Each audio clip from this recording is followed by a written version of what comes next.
In this short video tutorial, I'm going to share with you how you can stop calls from unknown contacts on Telegram.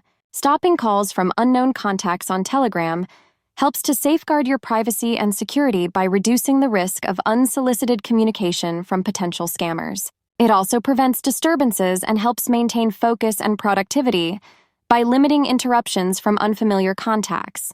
To do this, simply head into your Telegram. On your settings page, select this option of privacy and security. You will then navigate to the option of calls. In the section of who can call you, select on either your contacts or nobody. This will minimizing the risk of unwanted disturbances or security breaches on your Telegram.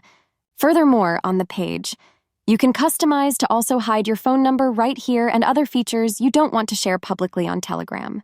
That's how easy it is to stop unknown calls on your Telegram account. If you have any questions regarding to this tutorial, just let me know in the comments section. Please don't forget to hit that like button as it much helps for the channel growth.